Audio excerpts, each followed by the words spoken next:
أعوذ بالله من الشيطان الرجيم. بسم الله الرحمن الرحيم. السلام عليكم ورحمة الله wabarakatuh.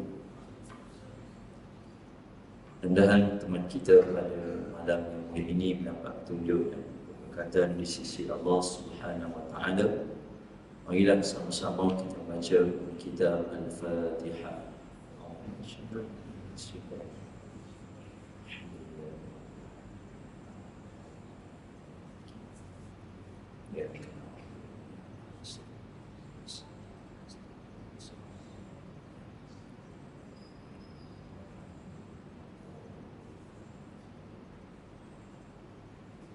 إن الحمد لله نحمده ونستعينه ونستهديه ونؤمن به ونتوكل عليه ونعوذ بالله من شرور أنفسنا ومن سيئات أعمالنا. من يهده الله فلا مضل له ومن يضلل فلا هادي له. أشهد أن لا إله إلا الله وأشهد أن محمدا عبده ورسوله. اللهم صل وسلم وبارك على سيدنا محمد وعلى آله ومن تبعهم بإحسان إلى يوم الدين. قالوا سبحانك لا علم لنا إلا ما علمتنا إنك أنت العليم الحكيم. ولا حول ولا قوة إلا بالله العلي العظيم. قال الله سبحانه وتعالى في القرآن الكريم بعد أن أعوذ بالله من الشيطان الرجيم: ومن أحسن قولا ممن دعا إلى الله وعمل صالحا وقال إنني من المسلمين. صدق الله العظيم. أما بعد. Muslimin dan muslimat, hadirin dan hadirat, tuan dan puan yang dirahmati Allah Subhanahu wa taala. Pertama dan selamanya, marilah sama-sama pada malam yang mulia ini kita melafazkan setinggi-tinggi rasa syukur kita kepada Allah atas peluang dan kesempatan yang diberikan Allah dapat sama-sama kita hadir ke rumah Allah menunaikan salat fardu maghrib secara berjamaah.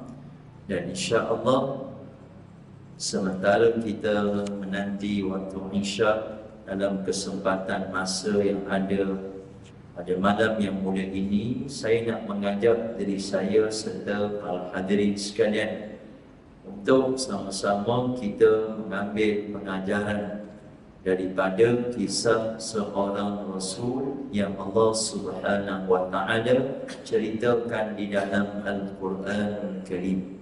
Dan Rasul yang kita maksudkan iaitulah Nabi Nuh alaihi salam. Jadi para hadirin sekalian, malam ni kita ada bekalkan buku sebagai rujukan, dan buku ni kita sediakan percuma untuk para jemaah. Syimak dapat kan? Minta tolong ada kat depan. Jadi insya-Allah para hadirin sekalian, sebagai muqaddimah, saya nak mengajak para hadirin sekalian untuk merujuk muka surat pertama, muka surat 1, iaitu merujuk kepada surah Hud, surah yang ke-11 ayat 120. Cuma saya nak minta maaf awal-awal lagi kepada para jemaah sebab buku ni tulisan dia kecil sikit. Jadi para hadirin mungkin ada yang tak berapa nak nampak, jadi saya minta maaf banyak-banyaklah. Kalau pakai spek pun tak nampak juga, nasihat saya buat nampaklah. Para hadirin sekalian, sebagai muqaddimah, Allah Subhanahu wa taala berfirman dalam surah Hud, yakni surah yang ke-11 pada ayat 120. A'udzu billahi minasyaitonir rajim. Wa kullan naqussu 'alaika min anba'ir rusul ma nusabbitu bihi fu'adak wa ja'aka fi hadhihi al-haqq wa mau'izatun wa dhikra lil mu'minin. Allah Subhanahu wa taala berfirman yang bermaksud, dan setiap kisah Rasul-Rasul kami ceritakan kepadamu, wahai Muhammad. Allah menegaskan setiap kisah Rasul yang Allah ceritakan, yakni kisah-kisah Nabi, kisah-kisah Rasul di dalam Al-Quran. Dan para hadirin sekalian, kalau kita perhatikan di dalam Al-Quran, tidaklah semua Rasul itu Allah ceritakan kisahnya. Kan kerana Rasul itu jumlahnya 313. Kalau Nabi lagi banyak 124,000. Jadi tidak semua Rasul itu Allah ceritakan kisahnya. Sebahagian Allah sebut, sebahagian Allah tak sebut. Dan para hadirin sekalian, kalau kita perhatikan kisah-kisah Rasul yang Allah ceritakan dalam Al-Quran, tidaklah semua diceritakan secara panjang lebar. Ada Rasul yang Allah ceritakan kisahnya panjang. Kan antaranya kisah Nabi Musa, Nabi Isa, Nabi Nuh, Nabi Ibrahim. Ini di antara Rasul-Rasul yang banyak Allah ceritakan kisahnya.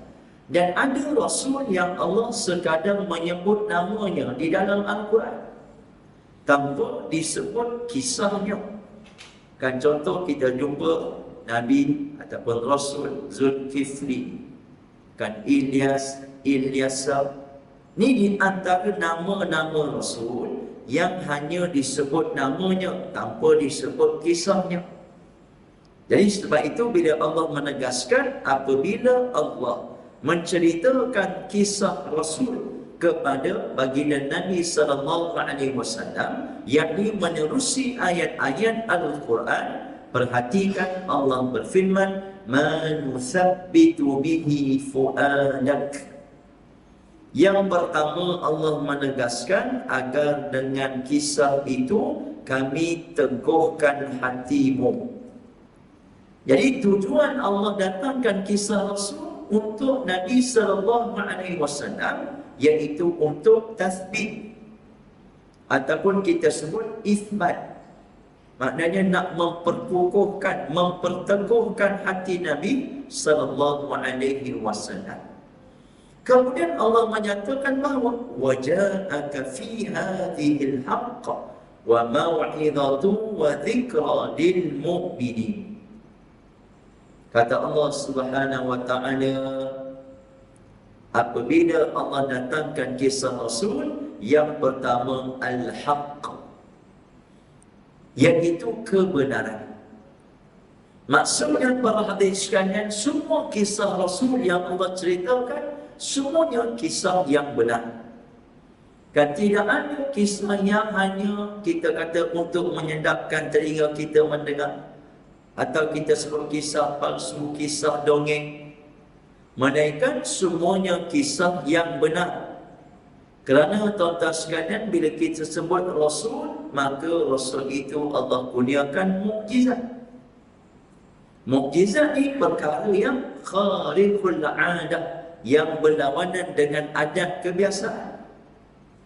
Sebab itu para hadirin, pertama Allah ingatkan al-haq, yakni kebenaran. Wa mau'izatun wa dzikra lil mu'minin. Dan juga Allah mengingatkan kepada kita sebagai orang yang beriman, kisah-kisah Rasul itu Allah datangkan sebagai peringatan, panduan, nasihat kepada orang-orang yang beriman. Sebab itu kita nak ingatkan bahawa kisah Rasul dia bukan semata-mata untuk dibaca, bukan semata-mata untuk didengar, tetapi kita nak ambil pengajaran, ibrah daripada kisah Rasul yang Allah ceritakan. Termasuklah para hadirin sekalian kisah Nabi Nuh alaihi salam. Di mana tuan-tuan perhatikan perengan bawah tu, kan bagaimana faktanya di dalam Al-Quran bahawa kalimah Nuh, kan kita boleh jumpa di dalam Al-Quran sebanyak 43 kali. Dan para ulama mengkaji di dalam Al-Quran, kisah Nabi Nuh Allah ceritakan di dalam 28 surah. Jadi ini memberikan isyarat gambaran betapa banyaknya kisah Nabi Nuh alaihi salam. Dan daripada 28 surah itu, ada 2 surah yang utama yang menjadi rujukan untuk kita nak mengetahui kisah Nabi Nuh alaihi salam. Yang pertama iaitu surah Nuh. Dan surah Nuh iaitu surah yang ke-71 di dalam Al-Quran. Tuan-tuan, sangat baik untuk kita baca dan kita tengok terjemahan. Dia tak banyak tuan-tuan ayat dalam surah Nuh, sekitar 28 ayat sahaja. Dalam mushaf dia ada 2 muka surat. Jadi itu yang pertama. Yang kedua, tuan-tuan, surah Hud. Selain surah Nuh, surah yang kedua yang banyak Allah menyebut berkenaan dengan kisah Nabi Nuh iaitu surah Hud. Surah Hud ni surah yang ke-11. Bermula ayat 25 sehingga ayat 49. Kalau tuan-tuan ada bawa pen, bawa pensel, tuan-tuan boleh buat note sikit, catatan sikit. Kalau tak bawa pen, tak bawa pensel, bawa handset, boleh tulis ataupun boleh type lah. Kalau pen pun tak bawa, handset pun tak bawa, tuan-tuan kena ingat lah. Para hadirin sekalian, ini di antara ayat-ayat surah yang Allah menyebut berkenaan dengan kisah Nabi Nuh alaihi salam. Muslimin dan muslimat, hadirin dan hadirat mudah-mudahan dirahmati Allah. Sebelum kita nak berkongsi berkenaan dengan kisah Nabi Nuh, saya nak mengajak para hadirin sekalian untuk kita rujuk muka surat 2. Di mana muka surat 2 menceritakan berkenaan dengan keistimewaan Nabi Nuh alaihi salam. Para hadirin sekalian, setiap rasul yang diutuskan oleh Allah masing-masing ada kelebihan, ada keistimewaan. Kan Nabi Adam ada keistimewaan, Nabi Ibrahim ada keistimewaan, Nabi Yusuf, Nabi Yaqub, Nabi Musa, Nabi Isa. Jadi masing-masing ada keistimewaan. Termasuklah Nabi Nuh alaihi salam. Nabi Nuh juga memiliki beberapa keistimewaan. Malam ni kita nak kongsi satu sahaja sebagai contoh. Boleh tengok pada nombor 2, iaitu seorang hamba yang bersyukur kepada Allah Subhanahu wa taala. Firman Allah dalam surah Al-Isra, surah yang ke-17 ayat yang ke-3. Allah berfirman, A'udzu billahi minasyaitonir rajim. Dzurriyyata man hamalna ma'a Nuh innahu kana 'abdan syakura. Allah berfirman, wahai keturunan orang yang kami bawa bersama Nuh, sesungguhnya dia yakni Nabi Nuh adalah hamba Allah yang bersyukur. Tuan-tuan sekalian, ayat ini merupakan suatu pujian Allah. Allah memuji Nabi Nuh sebagai abdan syakura. Dan kita kena bezakan apabila Allah memuji dengan manusia yang memuji. Kalau kita sebut tuan-tuan manusia yang memuji, dia terdedah kepada kritikan ataupun penafian ataupun persoalan. Orang pakat puji fulan bin fulan, hamba Allah yang baik, yang sabar, yang dermawan, semua sekali. Maka kita pun bertanya, betul ke? Tuan-tuan, ada sebab-sebab yang lain. Sebab apa orang masih nak puji ni? Maka orang pun tengok macam tak ada apa-apa. Kan kalau kita duk kenal dia ni bukanlah hebat sangat, biasa-biasa, tapi orang puji hebat. Jadi itu manusia yang memuji, terdedah kepada penafian, kritikan dan sebagainya. Tetapi para hadirin sekalian, apabila Allah yang memuji, pastinya pujian Allah itu benar. Bila Allah menyebut Nabi Nuh seorang hamba yang bersyukur, pastinya Nabi Nuh seorang hamba yang bersyukur. Dan ia memberikan pengajaran kepada kita. Kita sebut di awal tadi, tuan-tuan, kisah Rasul dia bukan semata-mata untuk didengar dan diketahui, tetapi kita kena ambil pengajaran dan iktibar. Begitulah juga bila kita baca dan kita jadikan sebagai contoh untuk kita juga menjadi hamba yang bersyukur kepada Allah Subhanahu wa Ta'ala. Sebab itu Allah ingatkan dalam surah Ibrahim pada ayat 34 berkenaan dengan bagaimana ramainya manusia yang tidak bersyukur di atas nikmat yang Allah berikan. Sehingga kan Allah menegaskan, wa in ta'uddu ni'matallah la tuhsuha innal insana lazalumun kafar. Kata Allah Subhanahu wa Ta'ala, kalau kamu nak menghitung nikmat yang Allah bagi, pasti tuan-tuan kita tidak mampu untuk menghitungnya. Dan sesungguhnya Allah menegaskan manusia itu berada dalam keadaan zalim dan kafir. Jadi sebab itu tuan-tuan sekalian, ini merupakan peringatan daripada Allah Subhanahu wa Ta'ala untuk kita senantiasa muhasabah. Segala nikmat yang Allah berikan, maka kita kena mensyukurinya. Sama ada syukur kita dengan lisan ataupun syukur kita dengan perbuatan, iaitu taat dan patuh kita kepada setiap perintah dan arahan daripada Allah Subhanahu wa Ta'ala. Ini para hadirin sekalian berkenaan dengan keistimewaan Nabi Nuh alaihi salam. Seterusnya kita berpindah kepada muka surat 3 berkenaan dengan doa Nabi Nuh di dalam Al-Quran. Para hadirin sekalian, di dalam Al-Quran pastinya kita akan jumpa banyak doa. Dan di antara doa yang terbaik yang boleh kita amalkan, iaitulah doa-doa daripada Al-Quran. Kan dalam Quran ni banyak doa, maka doa yang terbaik yang boleh kita amalkan, iaitulah doa-doa daripada ayat-ayat Al-Quran. Dan kalau kita perhatikan, di antara doa-doa yang Allah rakamkan dalam Al-Quran, iaitulah doa para Nabi. Daripada Nabi Adam AS sehinggalah baginda Nabi SAW. Jadi tuan-tuan sekalian, termasuk doa Nabi Nuh AS. Dan tuan-tuan, muka surat 3 ni kita kongsikan 4 doa Nabi Nuh AS, di mana ini hanya sebahagian daripada doa Nabi Nuh.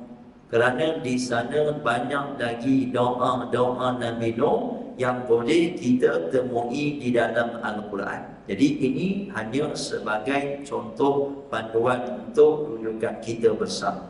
Dan malam ni tuan-tuan sekalian, kita nak fokus kepada satu doa sahaja. Tuan-tuan tunjuk pada bawah sekali nombor 4. Di mana Allah Subhanahu wa Ta'ala berfirman dalam surah Nuh, surah yang ke-71 ayat 28. Maknanya ayat yang terakhir dalam surah Nuh, Allah merakamkan doa Nabi Nuh alaihi salam. A'udzu billahi minasyaitonir rajim.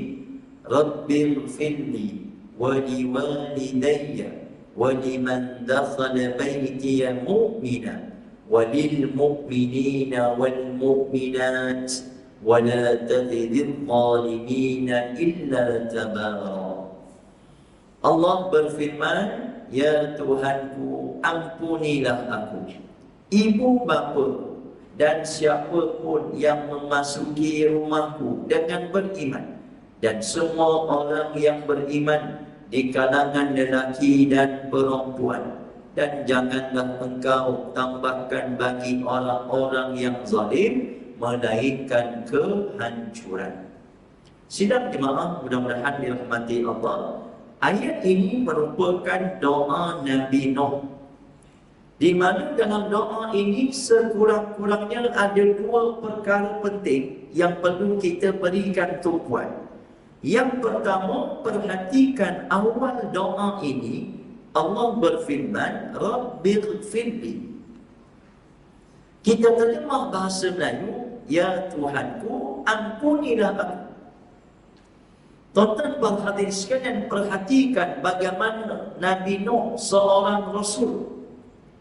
Bukan sekadar seorang Rasul, bahkan termasuk di kalangan Rasul Ulul Azmi. Kan tuan-tuan tengok sekejap muka surat sebelah 2 tadi, bawah tu nombor 3, Nabi Nuh juga salah seorang Rasul Ulul Azmi. Kan 5 orang Allah sebut di dalam Al-Quran. Jadi tuan-tuan, bukan sembarangan Rasul memiliki kedudukan maqam darjat yang tinggi di sisi Allah. Walaupun tuan-tuan hebat makamnya, kedudukannya seorang Rasul, tetapi tetap minta ampun pada Allah. Ni kita kata suatu sikap sifat yang sangat terpuji. Kalau Rasul pun minta ampun pada Allah, apatah lagi kita sebagai manusia biasa. Jadi sebab itu tuan-tuan sekalian, bila mana Allah berfirman, Rabbighfirli, wahai Tuhanku, ampunilah aku, maka ia memberikan isyarat kepada kita untuk kita sentiasa melazimi istighfar. Tuan-tuan, di antara zikir yang baik untuk kita amalkan setiap hari, tanpa menafikan zikir-zikir yang lain, maka antaranya iaitu istighfar. Jadi istighfar ni maksudnya kita minta ampun pada Allah dengan kita menyebut astaghfirullah. Tuan-tuan sekalian, istighfar sebagaimana zikir-zikir yang lain, iaitu suatu bentuk amalan yang kita boleh buat pada bila-bila masa, dan tak kira di mana saja kita berada. Sebab ini merupakan di antara amalan yang Allah berikan kebebasan untuk kita buat. Sehingga Allah menyebut dalam surah Ali Imran, alladzina yadhkuruna Allaha qiyaman wa qu'udan wa 'ala junubihim. Orang-orang yang mengingati Allah, berzikirnya, sama ada dalam keadaan duduk, berdiri, berbaring. Jadi tak kira lah dalam apa jua keadaan, mereka zikir, sama ada zikirnya dengan lisan ataupun zikirnya dengan hati. Jadi maknanya tuan-tuan sekalian, zikir merupakan amalan yang bebas kita buat pada bila-bila masa, pagi, petang, siang, malam. Namun para hadirin sekalian, apabila kita menyebut tentang istighfar, di sana ada waktu yang sangat baik. Daripada 24 jam sehari itu, ada waktu yang sangat-sangat baik untuk kita memperbanyakkan istighfar. Bila tuan-tuan sekalian? Iaitulah pada waktu sahur. Waktu sahur, tuan-tuan, antara waktu yang terbaik untuk kita banyakkan istighfar. Di manakah dalilnya? Tuan-tuan boleh rujuk dalam 2 ayat Al-Quran. Pertama, surah Ali Imran pada ayat 17. Kan tuan-tuan boleh catat bawah ayat tu, surat 3 tu bawah sekali, catat Ali Imran ayat 17. Kemudian surah Az-Zariyat ayat 18. Dia senang nak ingat. Ali Imran 17, Az-Zariyat 18. Kita ambil satu contoh ayat saja, surah Ali Imran ayat 17. Namun sebelum kita nak baca ayat 17, untuk nak menambahkan lagi kefahaman kita baca dulu ayat 15 dan 16.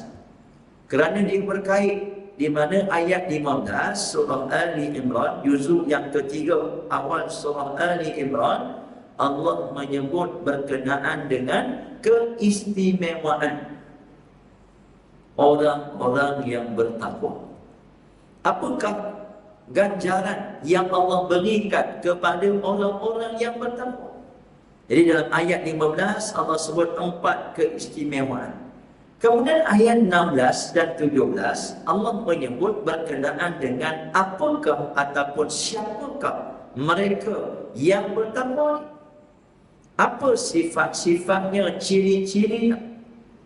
Jadi ada 6. Ni kira-kiranya saya bagi homework lah. Boleh bagi homework, kan, bagi kerja rumah, supaya tuan-tuan ada sebab nak buka Quran. Kalau tidak, tuan-tuan kalau tak ada sebab buka Quran, kita lupa. Seminggu dah tak buka Quran. Jadi tuan-tuan, dalam ayat 15 Allah sebut 4 keistimewaan orang yang bertakwa. Kemudian ayat 16 sifat yang pertama. Ayat 17 ada baki lagi 5, menjadikan 6 sifat ciri orang-orang yang bertakwa. Dan kita tengok terus pada akhir ayat 17 Allah menyebut sifat orang-orang yang bertakwa, wal mustaghfirina bil ashar, iaitu mereka minta ampun, istighfar pada waktu sahur. Salah ke Ustaz istighfar waktu lain? Tak salah. Kan, sebab itu kita sebut zikir ni amalan yang kita boleh buat pada bila-bila masa. Cuma antara waktu yang sangat baik untuk kita banyakkan istighfar iaitu pada waktu sahur. Cuma waktu sahur ni tuan-tuan dia tak popular. Kan bulan Ramadan dia popular. Bulan lain dia tak popular. Sebab apa? Bezanya sahur dalam bulan Ramadan kita berjaga. Sahur bulan lain kita tidur. Tapi kita nak sebut tuan-tuan, sahur ni memang tiap-tiap pagi ada waktu dia. Di mana kata para ulama, waktu sahur ini sekitar 3 jam sebelum subuh. Kan kita makan sahur tu sunnahnya takhir, dilewatkan. Adapun waktu sahur itu panjang. Jadi kalau sekiranya tuan-tuan kita terjaga awal sikit, kalau sekali subuh 5.50, bangun 5.30, ada 20 minit, sempatlah tuan-tuan siap-siap, kita solat 2 rakaat, baca Quran selai, kemudian kita banyakkan istighfar. Itu contoh tuan-tuan sekalian, kita nak sebut antara waktu yang terbaik untuk kita perbanyakkan istighfar. Jadi istighfar ni kita pula, kalau kita rasa letih, ambil yang pendek, astaghfirullah. Kalau rasa semangat sikit, panjang sikit, kan, astaghfirullahalazim. Rasa semangat lagi, panjangkan lagi, kan. Ataupun kita boleh baca Sayyidul Istighfar pun boleh. Jadi tuan-tuan pendek ke, sederhana ke, panjang ke, ikutlah kemampuan masing-masing. Dia tak ada dah tuan-tuan yang tanya, Ustaz, ada tak lagi pendek pada astaghfirullah? Tak ada dah. Kan, sebab dia orang sebut astaga. Kan astaga dia bukan istighfar. Tu orang duk sebut-sebut dia. Jadi tuan-tuan sekalian, ini merupakan di antara pengajaran yang boleh kita ambil yang pertama. Yang kedua, cuba kita perhatikan doa ni. Rabbighfirli wa liwalidayya wa liman dakhala baytiya mu'mina wa lil mu'minina wal mu'minat. Iaitu Nabi Nuh alaihi salam bukan semata-mata minta ampun untuk dirinya, tetapi Nabi Nuh juga minta ampun untuk ibu bapa, untuk orang-orang yang beriman pada zamannya, dan juga sekalian orang-orang yang beriman di kalangan lelaki dan juga perempuan. Apa maknanya para hadirin sekalian, kata para ulama? Pertamanya, kita orang yang beriman beruntung. Sebab Nabi Nuh dah doa dah sejak daripada zaman Nabi Nuh lagi. Doa minta ampun untuk orang-orang yang beriman, lelaki dan perempuan. Dan kata para ulama, doa ini valid sampai kiamat. Itu yang pertama. Yang kedua, daripada doa ini, dia memberikan pengajaran kepada kita, iaitu apabila kita berdoa, tuan-tuan, tiap-tiap hari kita berdoa, maka bila kita berdoa, jangan kita lupa, jangan kita kedekut untuk doa kebaikan untuk orang lain. Jadi tuan-tuan sekalian, bila kita doa, jangan semata-mata doa itu semua untuk kita. Maka tuan-tuan ambil, bagi sikit kan, beri sikit doa tu kebaikan untuk orang lain. Jadi ini para hadirin sekalian merupakan perkara yang boleh kita ambil pengajaran daripada doa Nabi Nuh alaihi salam. Ada orang kata, Ustaz, untunglah dia dapat doa kita, rugilah kita. Itu mungkin tuan-tuan secara kasar kita melihat. Kan kita doa, ya Tuhanku, berikanlah kebahagiaan rumah tangga untuk jiran tetanggamu. Habis Ustaz, kami ni kan korang randa jirannya itu. Itu mungkin kita nampak macam, ya Allah, ya Tuhanku, berikanlah kekayaan pada rakan-rakanku. Tuan-tuan sekalian, doa ni, apa yang Nabi sebut dalam sepotong hadis, man da'a li akhihi bi zahril ghaib, iaitu doa untuk kawan, untuk rakan, untuk jiran, yang mana tuan-tuan sekalian kita doa kebaikan tu tanpa pengetahuan dia, dan bukan dia meminta dengan kita. Kan dia tak datang jumpa kita, haji, kan haji nak pergi haji, ni saya bagi duit RM50, jangan lupa doa untuk saya. Jadi kita bukan disuruh, kita bukan dipaksa, kita bukan diminta, tetapi kita doa itu atas kehendak ikhlas kita. Maka Nabi sebut, man da'a li akhihi bi zahril ghaib, barang siapa yang mendoakan kebaikan untuk saudaranya tanpa pengetahuan dia. Apa yang berlaku tuan-tuan sekalian, fayaqulul malaikatu wakil bih, maka malaikat akan berkata amin. Ni yang pertama, iaitu malaikat akan mengaminkan doa kita. Cuma tuan-tuan pastinya kita tak dengar. Kalau dengar tuan-tuan jadi cerita lain pula. Tengah-tengah doa, amin, siapa pula? Bergomang seluruh rumah. Tapi kita yakin tuan-tuan, malaikat mengaminkan. Kemudian kata Nabi SAW, bukan semata-mata malaikat mengaminkan, bahkan malaikat pun berkata, bagi kamu bimithli dzalik, bagi kamu sebagaimana apa yang kamu minta doa untuk kawan kamu. Bermakna kalau kita doakan kekayaan, maka kita pun akan dapat. Dan bukan orang doa, ni malaikat yang doa.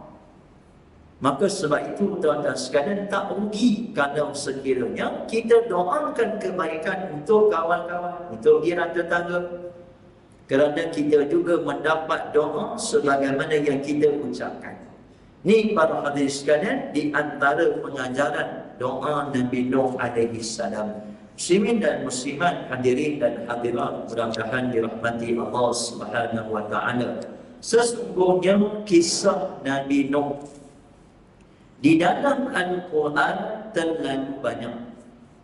Kan bayangkan saja ada 28 surah yang Allah menyebut berkenaan dengan kisah Nabi Nuh. Jadi banyak kisah Nabi Nuh di dalam Al-Quran. Cuma malam ni masa kita tu yang tak banyak. Kan jadi tuan-tuan sekalian, dalam kesempatan masa yang ada ni, saya nak mengajak tuan-tuan untuk kita nak mengambil pengajaran daripada salah satu kisah Nabi Nuh yang Allah rakamkan dalam Al-Quran, iaitu berkenaan dengan kisah anak Nabi Nuh. Boleh rujuk muka surat 10. Muka surat 10 berkenaan dengan kisah anak Nabi Nuh yang Allah rakamkan dalam Al-Quran. Dalam tafsiran menyebut Nabi Nuh memiliki 4 orang anak. Kesemuanya lelaki. 3 yang beriman, seorang yang kafir. Yang namanya disebut Sam, Ham, Yafis. Tuan-tuan sekalian, 3 orang anak Nabi Nuh yang beriman tidak diceritakan kisahnya. Adapun kisah seorang anaknya yang kafir, Allah ceritakan dalam Al-Quran.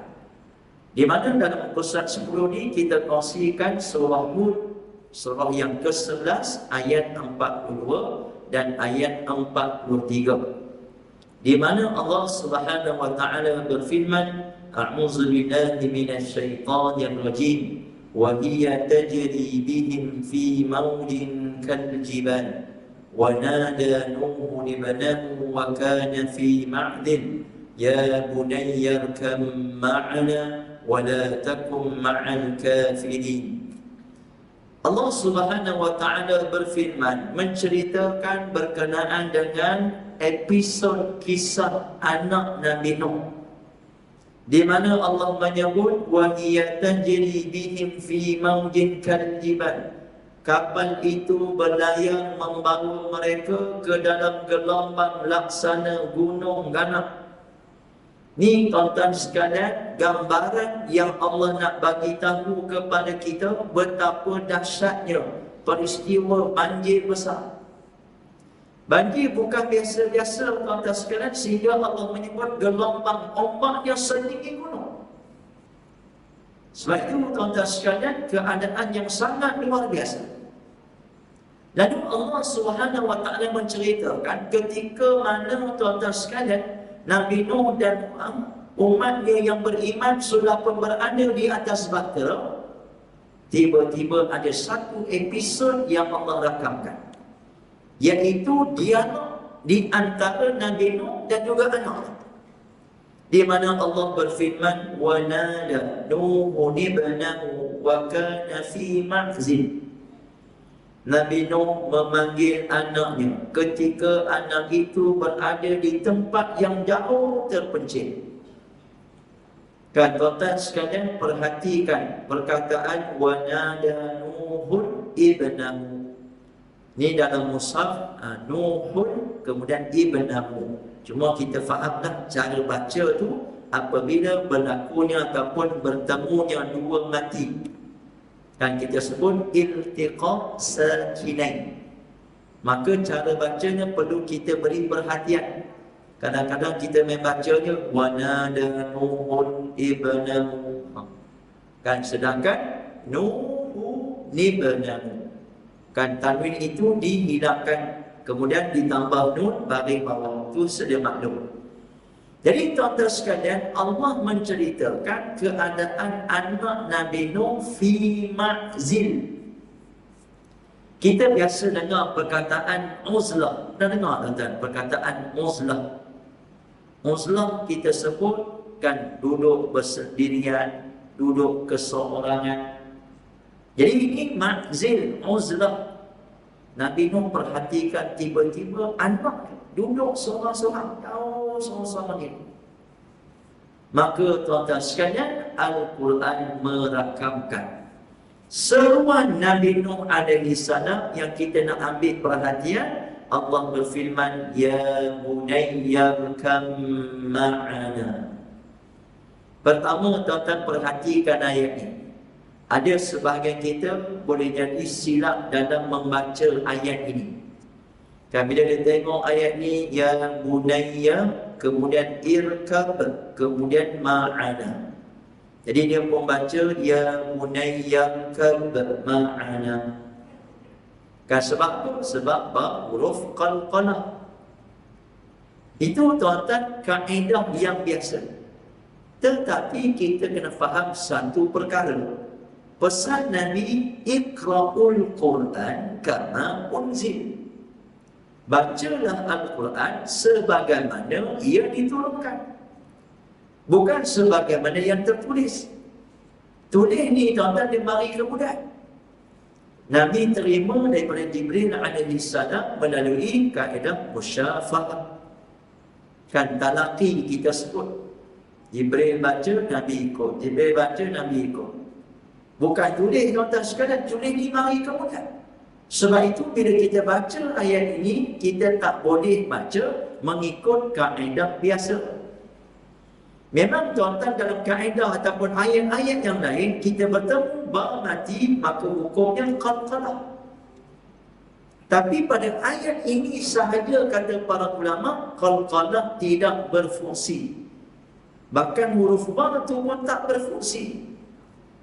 Jadi tuan-tuan, macam mana cara baca? Seolah-olah ba tu tak ada. Ya bunayya kam ma'ana.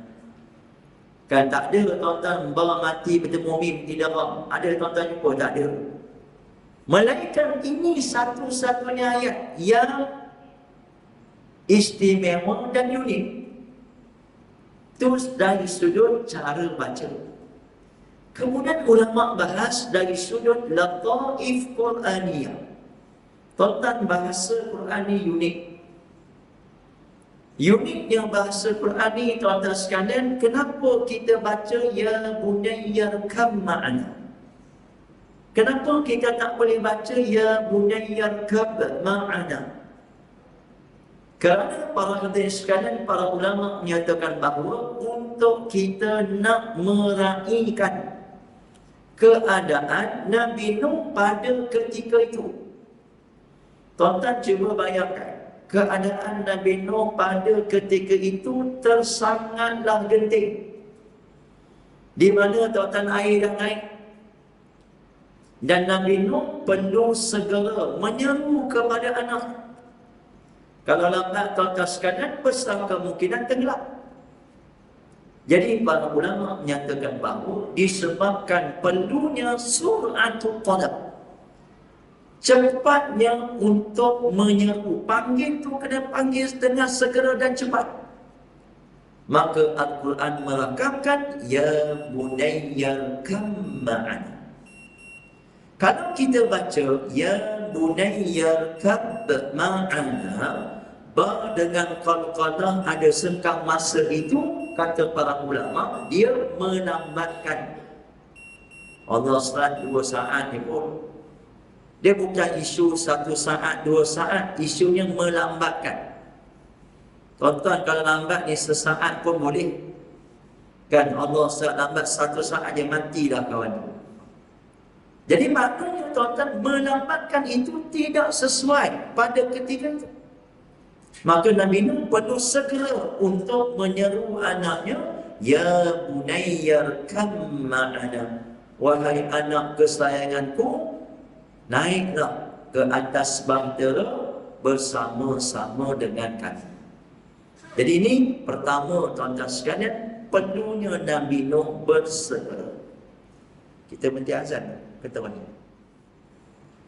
Sembilan muslimat hadirin dan hadirat, tuan-tuan dan puan-puan, mudah-mudahan dirahmati Allah Subhanahu wa taala. Insya-Allah kita sambung sikit lagi berkenaan dengan seruan Nabi Nuh. Pertama tadi nak menunjukkan perlunya Nabi Nuh bersegera untuk menyeru. Kemudian yang kedua, di antara pengajaran daripada ayat ini juga, para ulama menyatakan bahawa perhatikan Nabi Nuh meletakkan keutamaan, iaitu Nabi Nuh bukan bertanya kepada anaknya, wahai anakku nak beriman ataupun tidak. Tetapi Nabi Nuh mengajak anaknya, menyeru anaknya, ya bunayya kam ma'ana. Kan naik dulu ke atas bahtera. Nak beriman ke tak beriman ke nanti boleh bincang. Jadi tuan-tuan sekalian, yang penting naik dulu ke atas bahtera untuk nak selamatkan dahulu daripada menjadi manusia ataupun golongan yang ditenggelamkan. Dan yang ketiga, perhatikan seruan Nabi Nuh, ya bunayya. Kan ulama menyatakan bahawa perhatikan keindahan bahasa seruan Nabi Nuh. Walaupun tuan-tuan di saat-saat akhir tetap Nabi Nuh memanggil ya bunayya, wahai anak kesayanganku. Ya bunayya ni tuan-tuan sekalian panggilan yang tuan-tuan akan jumpa dalam Al-Quran. Bagaimana Nabi Ibrahim memanggil anaknya Nabi Ismail ya bunayya, bagaimana wasiat Luqmanul Hakim kepada anaknya ya bunayya, bagaimana Nabi Yaqub memanggil anaknya Nabi Yusuf ya bunayya. Ni semua tuan-tuan sekalian sesama Muslim. Adapun anaknya ni tuan-tuan boleh kita katakan kafir, tapi tetap memanggil ya bunayya. Kan usaha yang terakhir Nabi Nuh terhadap anaknya untuk beriman kepada Allah Subhanahu wa taala. Sama ada anaknya nak terima ataupun tolak, itu perkara yang kedua. Dan itu bukan perkara di bawah kekuasaan Nabi Nuh alaihi salam. Dan ternyata tuan-tuan sekalian, kita boleh baca ayat berikutnya, anaknya tetap menolak seruan dakwah Nabi Nuh, sehingga kan Allah menegaskan fakana minal mughraqin. Dan anaknya termasuk di kalangan manusia yang tenggelam, yakni kufur kepada Allah Subhanahu wa taala. Sidang jemaah, mudah-mudahan dirahmati Allah. Kita pergi kepada muka surat akhir, muka surat 12, berkenaan pengajaran umum daripada kisah Nabi Nuh alaihi salam. Pada muka surat 12 ini, tuan-tuan, kita kongsikan 6 pengajaran umum daripada kisah Nabi Nuh alaihi salam. Malam ini kita nak fokus satu sahaja, iaitu merujuk kepada nombor 5. Sentiasa memulakan pekerjaan dengan lafaz Bismillah. Semoga amalan itu diberkati Allah Subhanahu wa taala. Mengambil pengajaran daripada surah Hud, surah yang ke-11 ayat 41. Allah berfirman, a'udzubillahi minasyaitonir rajim, wa qala rkabu fiha bismillahi majriha wa mursaha inna rabbi laghafurur rahim. Allah berfirman yang bermaksud Nabi Nuh menyeru umatnya yang beriman, kan naiklah semua ke atas bahtera. Dan bila air dah mula naik dah, maka Nabi Nuh pun pesan, suruh perintahkan kepada kaumnya yang beriman naik ke atas bahtera. Kemudian mulakanlah dengan Bismillah, dengan nama Allah yang memperjalankan dan menghentikan. Para hadirin sekalian, pertama kita maklum bahawa ini satu doa yang biasa kita amalkan, khususnya doa naik kenderaan lain. Naik kenderaan udara pun boleh baca doa ni, naik kenderaan darat pun boleh. Jadi pertama tuan-tuan cerita tentang doa, itu satu perkara. Perkara yang kedua, selain ianya merupakan satu doa, di antara pengajaran yang boleh kita ambil daripada ayat ini, kisah ini, iaitulah mengingatkan kita apabila kita melakukan sesuatu pekerjaan, maka lazimilah dengan mulakan dengan Bismillah. Kan ibtidaan bi Bismillah, iaitu mulakan dengan membaca Bismillah. Tuan-tuan, kita buat apa jua pekerjaan, sama ada kita buat tu pekerjaan harian, ataupun pekerjaan mingguan, ataupun bulanan, ataupun tahunan, maka biasakan menyebut Bismillah. Kan walaupun tiap hari, tak boleh ke Ustaz macam niat puasa sebulan. Kan saja aku naik kenderaan pergi ke tempat kerja setiap hari selama sebulan dengan Bismillah. Itu tak baca tu. Kan dia tak ada istilah tuan-tuan baca Bismillah untuk gambar sebulan. Jadi dia setiap kita melakukan pekerjaan, mulakan dengan Bismillah. Pertama tuan-tuan sekalian, dia selari dengan peringatan daripada Nabi SAW. Nabi menyatakan bahawa mana-mana pekerjaan yang baik yang tidak dimulakan dengan Bismillah, fahuwa aqta'. Mana-mana pekerjaan yang tidak dimulakan dengan Bismillah, maka terputus. Apa makna terputus? Al-Imam Nawawi dalam menguraikan hadis ini menyatakan bahawa maknanya kurang keberkatan. Jadi tuan-tuan, kita nak berkat, tak susah tuan-tuan sekalian dengan menyebut Bismillah paling ringkas. Kan kita start kenderaan nak pergi ke masjid, nak pergi ke surau, Bismillah. Pakai baju, Bismillah. Nak memasak, Bismillah. Kan macam-macam pekerjaan yang baik, maka mulakanlah dengan Bismillah. Dan insya-Allah para hadirin sekalian, apabila kita membiasakan diri dengan membaca Bismillah, kan bila lidah kita ni, mulut kita ni biasa dah Bismillah, Bismillah, maka insya-Allah kita akan jauh daripada melakukan perkara-perkara maksiat dan kemungkaran. Takkan kita nanti kalau mereka bismillah.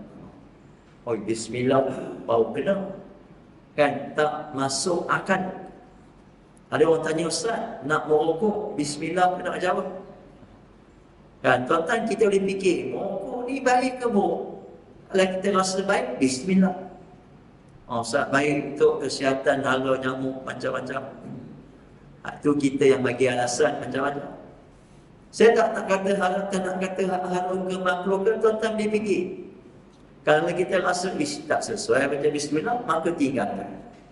Itu dia punya perkara yang boleh kita fikirkan. Maka sebab itu para hadirin sekalian, apabila kita melazimi dengan bismillah, insya-Allah amalan-amalan yang kita buat itu mendapat keberkatan, dan insya-Allah kita jauh daripada melakukan perkara-perkara maksiat di atas muka bumi Allah Subhanahu wa taala. Muslimin dan muslimat, hadirin dan hadirat, mudah-mudahan dirahmati Allah.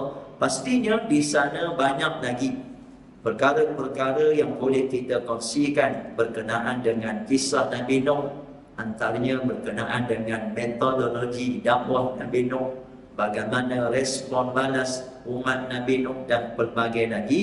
Namun tuan-tuan, masa kita tidak mengizinkan, jadi saya kira kita berhenti dulu setakat ini, dan insya-Allah yang baki-baki itu tuan-tuan boleh baca di rumah masing-masing insya-Allah. Muslimin dan muslimat, mudah-mudahan dirahmati Allah. Sebelum akhir, ada sedikit momen yang saya nak kongsikan merujuk kepada iklan di belakang buku ini. Jadi tuan-tuan sekalian, saya yang ditaklifkan sebagai mudir Tahfiz Asy-Syabab di Gua Cempedak, Kedah Darul Aman. Jadi alhamdulillah tuan-tuan sekalian, untuk makluman bersama, kita sekarang ni baru mula pembangunan fasa yang kedua. Jadi kalau tuan-tuan nak mari Gunung Jerai, tahfiz kami ni betul-betul menghadap Gunung Jerai. Lah kaki Gunung Jerai tu dengan tahfiz kami merupakan dalam 1.5 kilo je. Jadi tuan-tuan bolehlah hello-hello, kita bincang macam mana nanti. Para hadirin sekalian, apa yang saya nak kongsikan berkenaan dengan peluang untuk tuan-tuan nak menghulurkan sumbangan dengan yang infak, wakaf, zakat. Bajet kita kali ini tuan-tuan 1.5 juta, khususnya kita nak buat surau, bilik seminar, kelas dan sebagainya. Jadi tuan-tuan sekalian, kita masih lagi membuka peluang kepada para hadirin sekalian yang ingin memberikan sumbangan. Sangat-sangat kita adu-adukan, mudah-mudahan sumbangan yang tuan-tuan berikan itu diberikan ganjaran yang besar oleh Allah Subhanahu wa taala. Sumbangan boleh dibuat secara tunai, kita ada sediakan tabung di belakang, ataupun tuan-tuan nak terus transfer online pun boleh, ada nombor akaun yang tertera. Mudah-mudahan ada manfaat yang boleh kita kongsikan bersama. Dan nanti tuan-tuan di belakang juga kita ada buat sedikit orang kata jualan aman, membeli sambil menderma. Ada produk-produk di bawah ni, dan juga ada saya bawa produk kopi made in Yan Kedah. Jadi tuan-tuan boleh dapatkan di belakang. InsyaAllah tuan-tuan yang tak buat duit, tuan-tuan jangan bimbang. Kita buat promosi pada malam ni, tuan-tuan boleh berhutang, tak ada masalah. Cuma syaratnya hutang dengan kawan-kawan, bukan hutang dengan saya. Kalau tuan-tuan tak bawa duit juga, tak apa, tuan-tuan boleh transfer dalam akaun insyaAllah. Dan juga sempena bulan Zulhijjah yang bakal menjelang tiba ni, kita juga tuan-tuan kerjasama dengan NGO, kita juga mengadakan program korban di luar negara, di Kamboja, di Afrika. Jadi tuan-tuan maklumat, tuan-tuan boleh tengok di belakang nantilah. Dan juga yang terakhir, saya juga nak merayu kepada tuan-tuan sekalian untuk bantu kami sebarkan iklan ini. Jadi tuan-tuan mudah je, tuan-tuan snap, tuan-tuan sebarkanlah. Dan bagi tuan-tuan yang tak dapat buku lagi, nanti boleh dapatkan di kursi itu untuk rujukan bantuan kita bersama insya-Allah. Percuma saja insya-Allah. Wallahu a'lam. Terima kasih di atas kesempatan yang diberikan, dan mohon maaf di atas kekurangan. InsyaAllah ada rezeki, ada masa lain kita akan berjumpa lagi. A'udzubillahi Bismillahirrahmanirrahim. Alhamdulillahirabbil alamin, wassalatu wassalamu ala asyrafil anbiya'i wal mursalin wa ala alihi washabbihi ajma'in.